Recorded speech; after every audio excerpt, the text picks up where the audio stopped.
साथियों नमस्कार, स्वागत है आप सभी का अपने YouTube चैनल पर। आज की इस क्लास में दोस्तों अपन पढ़ने वाले हैं कि पशुओं को जो खींस होता है, जो कोलेस्ट्रम होता है, उसके बारे में क्या क्या चीज़ें अपने को ध्यान में रखनी चाहिए। जो नवजात बछड़ा होता है उसको कैसे पिलाना चाहिए, कितना पिलाना चाहिए, कितनी मात्रा में पिलाना चाहिए, और जो प्रसव के बाद जो पशु है जैसे गाय या भैंस जिसके बच्चा हुआ है उसका दूध अपन एक साथ नहीं निकालते, नहीं निकालना चाहिए।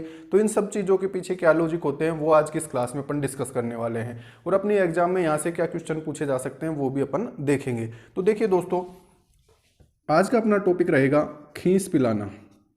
खींस के ऊपर पढ़ेंगे अपन क्या बोलता है ये कोलेस्ट्रम, क्या मतलब है इस चीज का।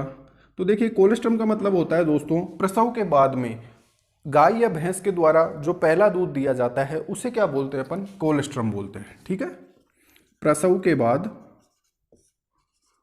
बाद प्रथम दूध क्या कहलाता है, कोलेस्ट्रम कहलाता है। ठीक है, क्या बोल सकते हैं इसको अपन, फर्स्ट मिल्क भी बोल सकते हैं, या क्या बोल सकते हैं, बीस्टिंग भी इसको बोला जाता है। ठीक है, तो ये सब चीज़ें अपने को ध्यान में रखनी है। बीस्टिंग क्या है, फर्स्ट मिल्क क्या है, और कोलेस्ट्रम अपन किसे कहते हैं, खींस क्या होता है। ठीक है, खींस का ही मतलब होता है कोलेस्ट्रम। प्रसव के बाद का जो प्रथम दूध है उसे अपन क्या बोल रहे हैं, खींस बोल रहे हैं, और उसी को अपन क्या बोल रहे हैं, बीस्टिंग बोल रहे हैं। अब देखिए दोस्तों इसका क्या इंपॉर्टेंस है, क्यों अपन इसको पढ़ रहे हैं। तो देखिए इसका इंपॉर्टेंस क्या होता है, जो नवजात बछड़ा होता है यानी प्रसव के बाद में जो नवजात बछड़ा है उसके शरीर में रोग प्रतिरोधक क्षमता बढ़ाने के लिए एंटीबॉडीज की आवश्यकता होती है।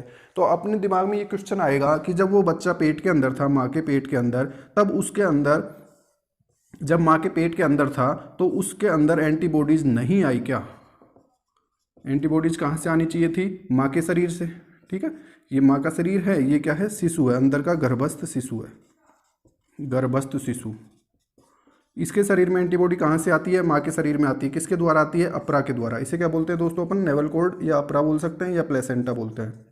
ठीक है, तो इस प्लेसेंटा के माध्यम से माँ के शरीर से एंटीबॉडीज कहाँ पे आती है, गर्भस्थ शिशु में आती है। परंतु जो रूमंथी पशु होते हैं, रूमंथी पशु, नई टर्म आ गई अपने लिए यहाँ पे, रूमंथी पशु, यानी जो जुगाली करने वाले पशु हैं जिनके आमाशय में 4 प्रकोष्ठ होते हैं उन्हें क्या बोलते हैं अपन, रूमंथी पशु। सामान्यतः इसमें क्या लेते हैं अपन, गाय, भैंस, भेड़ और बकरी। इनका नाम अपने को ध्यान में रखना है कि रूमंथी पशु कौन कौन से हैं, गाय है, भैंस है, भेड़ है और बकरी है। ठीक है, ये सभी जानवर जुगाली भी करते हैं और इनके आमाशय में 4 प्रकोष्ठ पाए जाते हैं। ठीक है, आमाशय में 4 प्रकोष्ठ कौन कौन से होते हैं वो आगे देखेंगे अपन। अभी अपन क्या बात कर रहे हैं कि माँ के शरीर से एंटीबॉडीज गर्भस्थ शिशु में क्यों नहीं आई। तो जो रूमंथी पशु होते हैं यानी गाय, भैंस, भेड़ व बकरी, इनमें क्या होता है, माँ के शरीर से एंटीबॉडीज गर्भस्थ शिशु में अपरा के माध्यम से ट्रांसफर नहीं होती है। ठीक है, ये बात अपने को ध्यान में रखनी है। एंटीबॉडीज माँ के शरीर से गर्भस्थ शिशु के शरीर में नहीं आ पाती है, इसलिए जो नवजात है, इसके जन्म के बाद में ये क्या बन गया, नवजात, न्यूबॉर्न। जो नवजात बच्चा है इसको क्या देने हैं अपने को, एंटीबॉडीज देने पड़ेंगे बाहर से, और वो एंटीबॉडीज कहाँ पे होते हैं दोस्तों, कोलेस्ट्रम में होते हैं। ठीक है, एंटीबॉडीज कहाँ पे है, कोलेस्ट्रम में। तो ये एंटीबॉडीज, ये कोलेस्ट्रम जब अपन इस नवजात बच्चे को पिलाएंगे, कोलेस्ट्रम किसको पिला रहे हैं अपन, नवजात को, तो ये एंटीबॉडीज कहाँ पे आ जाएंगे, इस नवजात के शरीर में आ जाएंगे, जिससे क्या होगा, उसकी रोग प्रतिरोधक क्षमता में वृद्धि होगी और वो बीमारियों से बचा रहेगा। ठीक है, तो ये कोलेस्ट्रम का इंपॉर्टेंस होता है। अब बात करें दोस्तों कि कितना पिलाना चाहिए।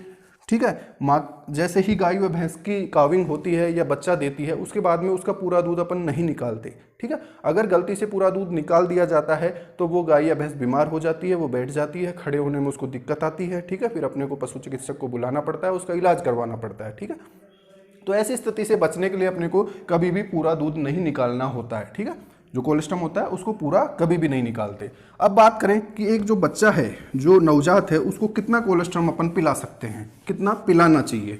तो यहाँ पे देखिए दोस्तों,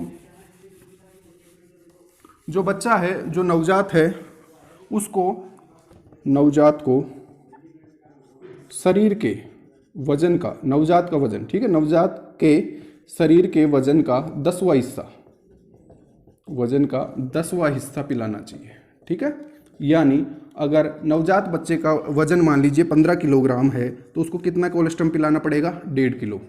ठीक है, 10वां हिस्सा हो गया। ठीक, इसको क्या बोल सकते हैं अपन, 10% भी बोल सकते हैं, या 1/10वां भाग बोल सकते हैं वजन का। तो ये अपने को दोनों ध्यान में रखने हैं। कितना पिलाना चाहिए, नवजात जो बछड़ा है उसके शरीर के वजन के 10% तक उसको अपने को खींच पिलाना चाहिए। ठीक, अब प्रसव के बाद प्रथम दूध होता है, कितने दिनों तक इसको अपन खींच बोलते हैं, तो 3 दिन तक। प्रसव हो गया, गाय या भैंस ने बच्चा दे दिया, तो प्रथम जो 3 दिन होंगे, पहला, दूसरा और तीसरा दिन, उसके दूध को अपन क्या बोलते हैं, कोलेस्ट्रम बोलते हैं। ठीक है, इसमें एंटीबॉडीज बहुत ज़्यादा होती है, रोग प्रतिरोधक क्षमता बढ़ाने के लिए आवश्यक होती है, और ये दूध अपन नवजात को पिलाते हैं, उसकी रोग प्रतिरोधक क्षमता बढ़ती है। दूसरा, इस कोलेस्ट्रम में क्या होता है, एक एंजाइम होता है, इस एंजाइम को बोला जाता है दोस्तों ट्रिप्सिन इनहिबिटर। ट्रिप्सिन इनहिबिटर, ये जो ट्रिप्सिन इनहिबिटर एंजाइम होता है, ये क्या करता है, एंटीबॉडीज के पाचन को रोकता है। एंटीबॉडीज जो आ गई उसके पेट में, उनके पाचन को रोकने का काम करता है। तो इसका भी अपने को थोड़ा सा ध्यान में रखना। वैसे अपने एग्जाम में ये नहीं पूछा जाएगा, पशु परिचर की एग्जाम में तो ट्रिप्सिन इनहिबिटर नहीं पूछा जाएगा, परंतु अपनी जानकारी में होना चाहिए। ठीक है, तो ये कोलेस्ट्रम के बारे में सामान्य सी जानकारी हो गई। अब ये काम क्या कर रहा है, पहला काम तो अपन ने पढ़ लिया कि एंटीबॉडीज ट्रांसफर कर रहा है नवजात के शरीर में, जिससे उसकी रोग प्रतिरोधक क्षमता बढ़ती है। दूसरा, ये क्या काम करता है दोस्तों, लग्जेटिव की तरह काम करता है। लग्जेटिव, यहाँ पे देखिए दोस्तों, लग्जेटिव क्या चीज होती है, तो लग्जेटिव वे पदार्थ होते हैं जो मल के निकास को बढ़ाते हैं। ठीक है, मल के निकास को, यानी जो नवजात बछड़ा है उसका गोबर आसानी से पास आउट हो सके, उसके लिए क्या करना पड़ता है, उसको लग्जेटिव दिया जाता है। जैसे तेल भी पिलाते हैं कुछ क्षेत्रों में लोग, तो ये लग्जेटिव किसकी, ये जो कोलेस्ट्रम है वो किसकी तरह काम करता है, लग्जेटिव, यानी उसके मल की निकासी को आसान बनाता है। ठीक है, उसके मल को सॉफ्ट करता है, जिससे उसका गोबर आसानी से बाहर निकल जाता है।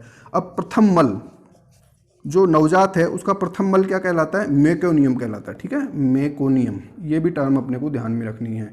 मेकोनियम, मेकोनियम, ये क्या चीज़ है दोस्तों, बछड़े का प्रथम मल है, पहला गोबर है जो उसने जन्म होने के पश्चात किया है, उसे क्या बोलते हैं अपन, मेकोनियम बोलते हैं। और पहला दूध क्या कहलाता है, कोलेस्ट्रम कहलाता है, खींच जिसे बोल रहे हैं। यहाँ से अपने एग्जाम में क्वेश्चन क्या आएगा कि खींच पिलाया क्यों जाता है, रोग प्रतिरोधक क्षमता बढ़ाने के लिए। दूसरा पॉइंट क्या आएगा, खींच कितना पिलाना चाहिए। ठीक है, तो नवजात के शरीर के वजन का 10वां हिस्सा, यानी 10% ऑफ बॉडी वेट, जो काफ है, जो नवजात है, उसके वजन के 10% हिस्से तक अपन उसको कोलेस्ट्रम पिलाते हैं। ये अपने को ध्यान में रखना है। उसके अलावा ये लग्जेटिव की तरह काम करता है, और प्रथम मल जो होता है उसे क्या बोलते हैं, म्यूकोनियम बोलते हैं।